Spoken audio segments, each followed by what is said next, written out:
હવે આગળ પારલૌકિક દાન કરો એટલે પારલૌકિક અને આહિક વસ્તુ એટલે આ લૌકિક બે ભાગ પારલૌકિક દાન કરો લૌકિક પારલૌકિક અને લૌકિક હવે પારલૌકિક સંબંધી એટલે કે ગોલોક ધામ થતા ભક્તની નિત્ય સ્થિતિ થાય અને એનું તાત્પર્ય તો એ જ છે જેમ રાષ્ટ્રીય તાત્પર્યમાં એ જ કહ્યું કે તમે સર્વ સમર્પણ કરીને ઠાકોરજીમાં નિત્ય લીલામાં આવી ગયા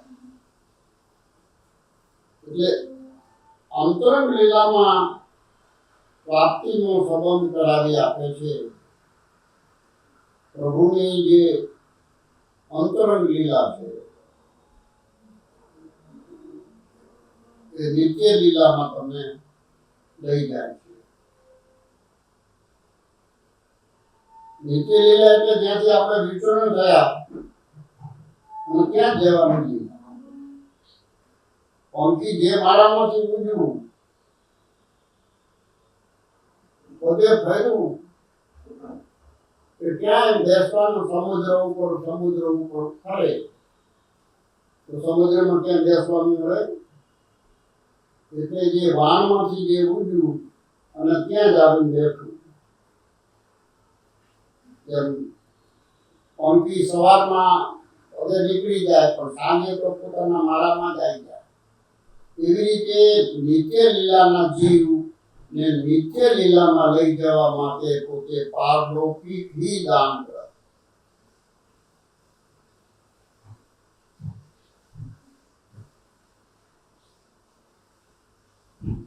મહાપ્રભુજીનો સેવક થયા તે નરહરિ બ્રાહ્મણ હતા તમાક આ દાખલો છે દાખલો એટલે સાચો દાખલો મહાપ્રભુજીનો સેવક થયા નરહરિદાસ બ્રાહ્મણ તે કમાતા ન હતા એટલે પિતાએ કહ્યું હું જ બધું પૂરું કરું છું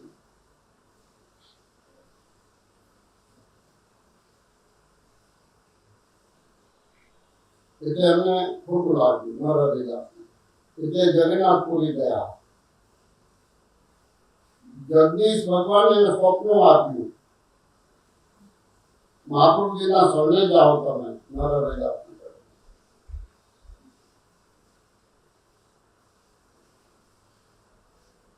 મહાપ્રભુજી પાસે ગયા એટલે મહાપ્રભુજીએ કહ્યું કે તમારી લૌકિક ઈચ્છા પહેલા પૂરી કરી તમારા બાપે કહ્યું ને કે તમે કમાતા નથી એટલે પહેલા તમારી એટલે જે લૌકિકમાં જે મન હોય નથી કાઢે તે લૌકિકમાં મહાપ્રભુજીની શરણે જાઓ મહાપ્રભુજી પાસે ગયા અને મહાપ્રભુજી કહ્યું કે લૌકિક ઈચ્છા પૂરી કરીશ સમુદ્ર કિનારેથી અઢળક ધન મળશે મહાપ્રભુજીએ કહ્યું કે સમુદ્ર કિનારે જાઓ તમને અઢળક ધન મળશે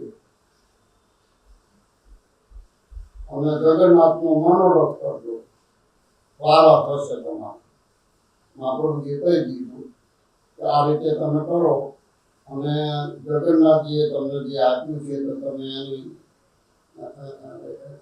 એનો મનોરથ કરજો એટલે એ તમારી વાહવા થશે તેથી તમારો પિતા નમતો આવશે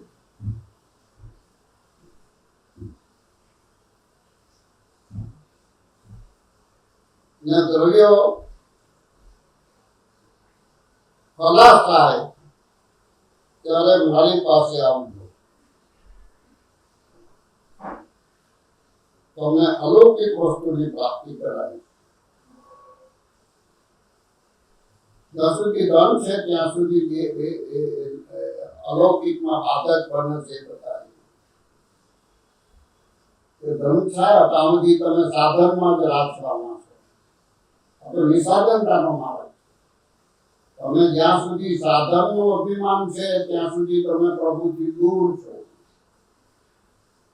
અને જ્યારે નિસાધન બનીને આવશો ત્યારે હું તમારો મનોરથ પૂરું અને બ્રહ્મ સંબંધ રાતી પારલૌકિક દાન કર્યું આમ આલોક ને પરલોકનું આપ દાન કરે છે અને સેવા સ્મરણનું દાન કરે છે. કારણ કે મહાપ્રભુજીને તો આપણે ભક્ત પરાયણમાં જોયું કે સેવા અને સ્મરણ કરો એમાં જ એમને રસ છે. એટલે જીવને એ જ બતાવે છે કે તમે સંયોગ ઠાકોરજીની સેવા કરો એ સંયોગ રૂપે છે અને અનુસરણમાં વિયોગ રૂપે છે. એમાં કથા કરજો. મહાપ્રભુજીનું નામ એ એના રૂપ જ છે. એટલે સેવા અને કથા એટલે પારલૌકિક દાન કર, પારલૌકિક કરે છે. અને અહીં વસ્તુ આલોક સંબંધી શું છે? બધાને અનુકૂળ કરે છે. તમારા સ્ત્રી પુત્ર આદિને અલૌકિક તો કરે છે. આલોક સંબંધી પણ અહીં એક વસ્તુ એટલે સ્ત્રી પુત્ર ધન ઘર ની પ્રાપ્તિ કરાવી આપે.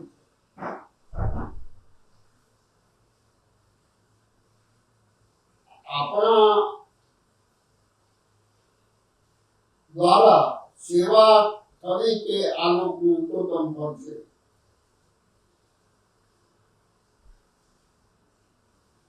એ આપણે લૌકિક બધું ફળ આપે છે. એમાં લૌકિક ફળમાં પણ ચતુશ્લોકીમાં આનો દાખલો છે વ્રતાસુર. વ્રતાસુરને એનો ભાવ સુંદર છે કે મારા કર્મોને લઈને હું સંસારમાં ભટકી રહ્યો છું. વ્રતાસુર છે મારે મોક્ષ જોઈતો નથી. કારણ કે ચતુશ્લોકીમાં ધર્મ, અર્થ, કામ અને મોક્ષ ચાર વસ્તુ કહેલી છે. એટલે હું બધા મારા કર્મોથી તો ભટકું જ છું. મારે મોક્ષ બી જોઈતો નથી. મારે શું જોઈએ છે? એક વસ્તુ માટેની વાત ચાલે. એટલે મારે ભગવદીઓનો સંગ જોઈએ છે. ભગવદીઓનું સખ્ય મને પ્રાપ્ત થાય. કારણ કે ભગવાનને મેળવવા હોય તો ભગવદીઓને પકડવા પડે. ભગવદીઓ પાસે અલૌકિક ધન આપેલું જ છે. જેમ સમુદ્ર પાસે જળ અગાધ છે, પણ મીઠું જળ ક્યાંથી મળે? વાદળ પાસે. એમ ઠાકોરજી ના સમુદ્ર રૂપે જે કંઈ મેળવું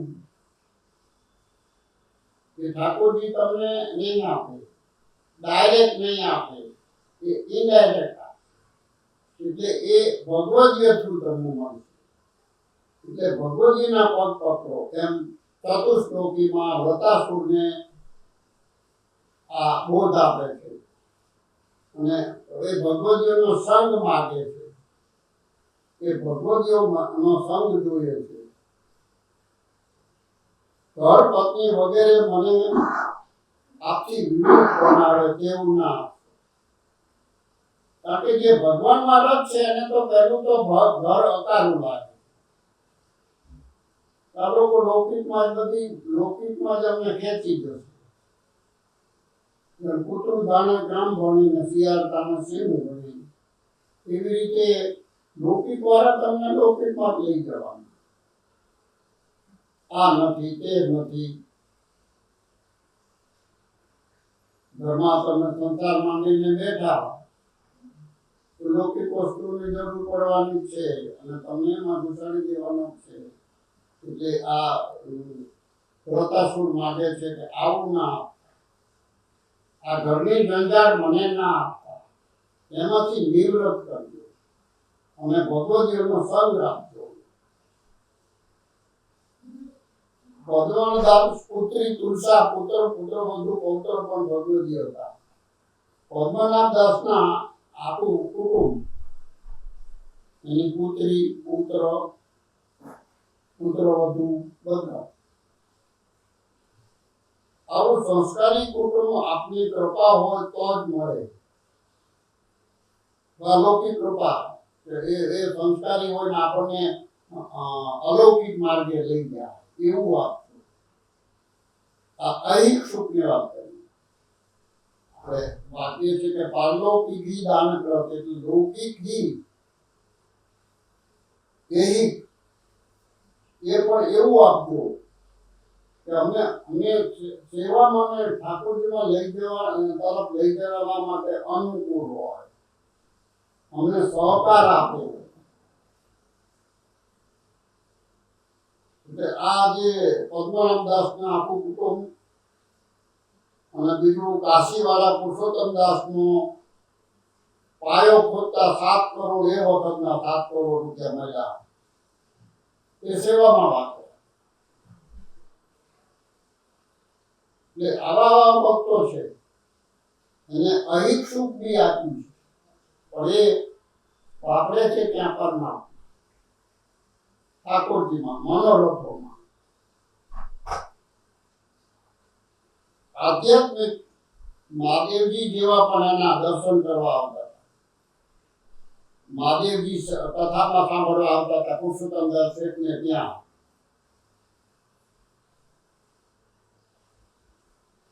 અને એનો પ્રસાદ લેવા આવતા હતા કથામાં.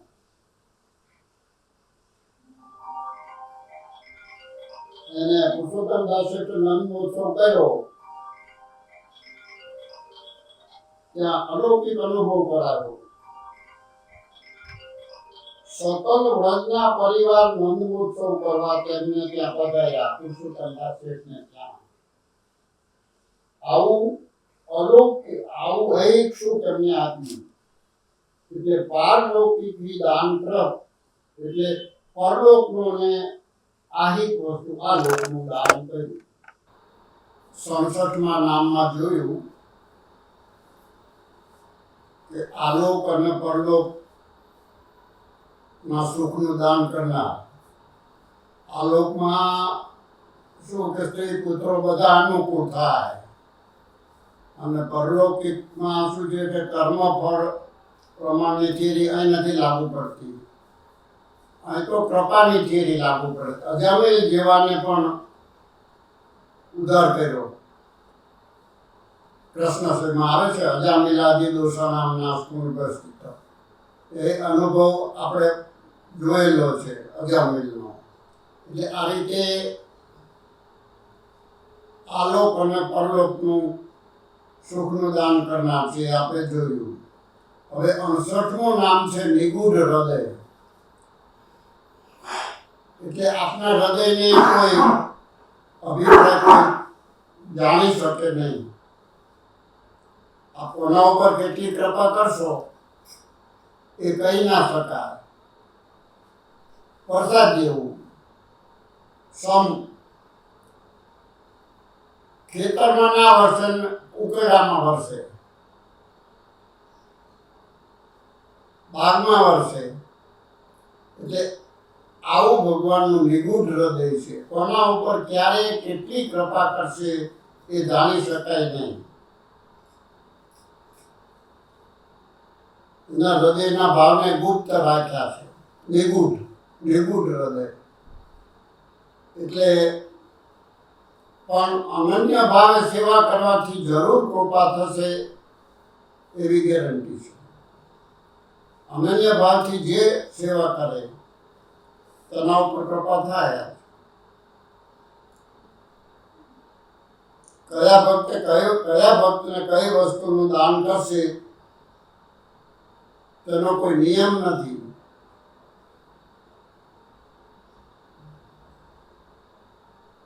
કે આટલી સેવા કરી તો આટલું ફળ મળશે એવો કોઈ નિયમ નથી.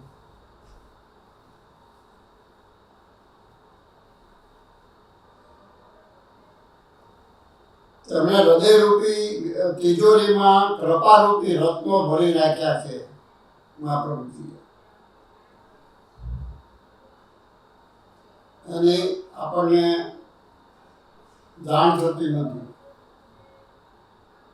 એવા ગૂઢ હૃદય છે. જેમ કે ઠાકોરજી પણ આવા છે કે નિગૂઢ તત્વો છે કે શોધવા લાખ મથામણ કરો તો પણ જડતા નથી. હજારો વર્ષ મહાત્માઓ તપ કરતા હોય, યોગ માર્ગ છે, તપ કરે અને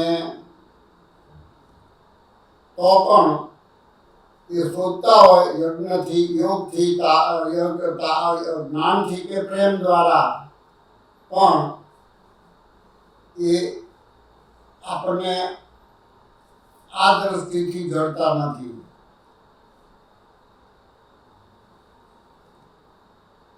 દિલદારની તસવીર હૃદયમાં આયનામાં ચમકે છે.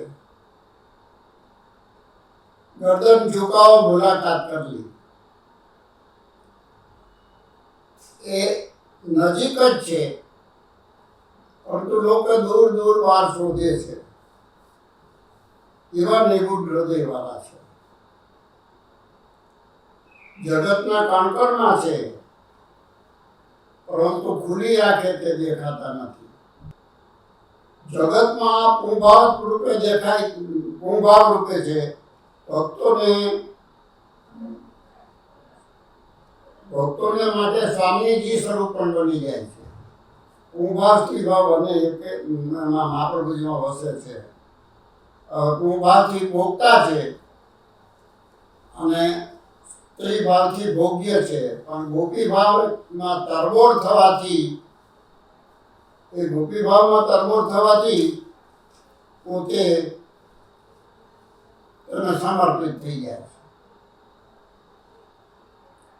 આવું સ્વરૂપ છે. ભોગતામાંથી ભોગ્ય બની જાય છે. પ્રેમ અને સમર્પણના ભાવથી આનંદનું દાન કરે છે. આવા ભાવાત્મક નિગૂઢ સ્વરૂપ મહાપ્રભુજીના હૃદયમાં સતત લીલા વિહાર કરેલ છે. આવું નિગૂઢ સ્વરૂપ મહાપ્રભુજીના હૃદયમાં સતત લીલા વિહાર કરે છે. એવું સ્વરૂપ છે.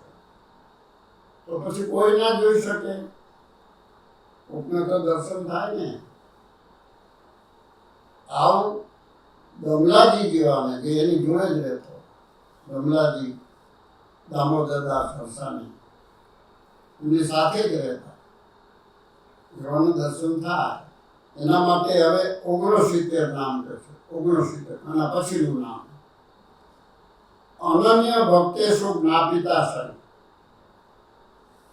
આવા અનન્ય થઈને એના શરણાગત હોય એના માટે એ લભ્ય છે. એને પોતાનું સ્વરૂપ જણાવે છે. જે ભાવ, ગીતામાં પણ કહ્યું છે કે જે ભાવથી મારું ભજન કરે છે એ ભાવે હું મળું છું. હું પણ એ ભાવ ધારણ કરીને એને મળું છું. એ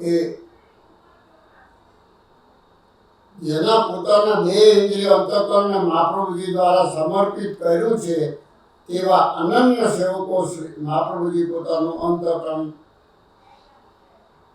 સ્થાપિત કરે છે. એવાના હૃદયમાં અંતઃકરણ મહાપ્રભુજી અંતઃકરણમાં બિરાજે છે, બેઠક કરીને રહે છે. આવા જીવો માટે કે અનન્યતા અને પ્રેમથી રહે છે, એવું માટે તેના અંતઃકરણમાં બિરાજીને રહે છે. એટલે આવા ભક્તો, જેમ આપણે કહ્યું નિગૂઢ હૃદય, પણ નિગૂઢ હૃદય આવા ભક્તોમાં પ્રેમ અને અનન્યતાને લીધે વસે છે. એ જોઈ શકે છે. આવા ભક્તો ભગવાનને જોઈ શકે છે. આવા કોણ છે? બીજા એના નામ બતાવે છે. દામોદરદાસ હરસાણી, પદ્મનાભદાસજી, પ્રભુદાસ જલોટા વગેરે તેમની પાસે પોતાનું નિગૂઢ હૃદય ખોલે છે.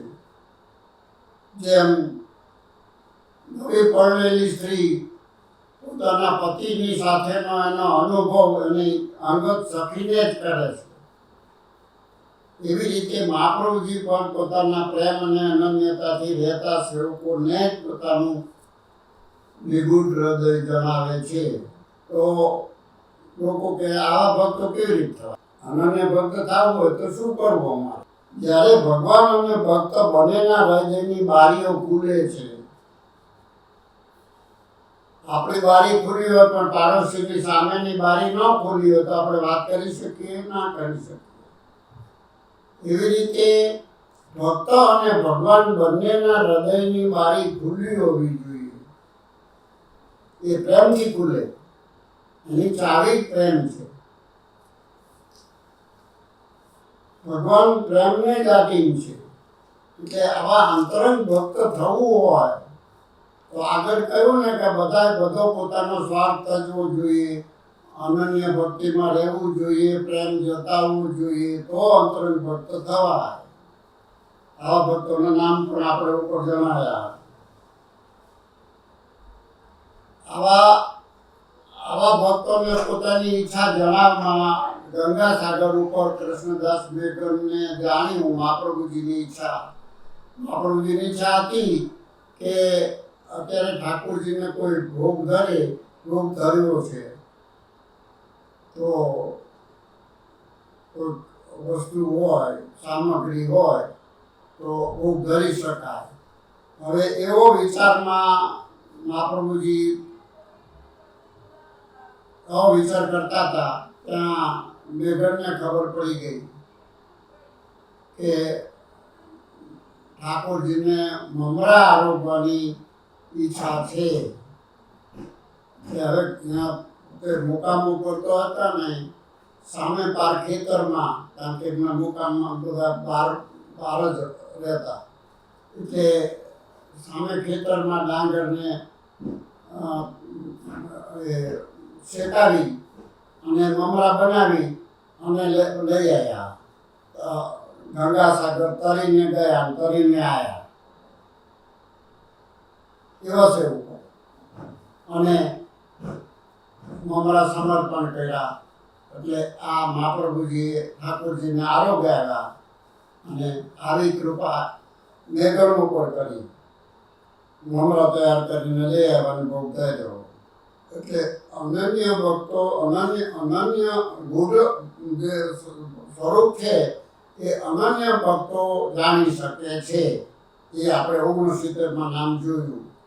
હવે 70માં નામ કહે છે કે ભક્ત સંગદોષથી આ પુષ્ટિમાર્ગમાંથી અળગો થઈ જાય તો પુષ્ટિમાર્ગનું ફળ કેમ મળે? સંગદોષ એવો છે કે તરત જ ચોંટી જાય છે. સત્સંગ જલ્દી નથી મળતો પણ દુસંગ જલ્દી ચોંટી જાય છે. દુસંગથી ભક્તો નો ભાવ ખંડિત થઈ જાય છે. એટલે એને પુષ્ટિ માર્ગથી સંતોષથી અરુચિ થઈ જાય અને બીજા માર્ગે ઉપાસના માર્ગે વળી જાય. હવે લાલચ છે ઉપાસના માર્ગમાં, કોઈ કે દોરા ધાગા કરો, આ છે તે. એ હવે આપણને 70માં નામ ઉપર કહે છે.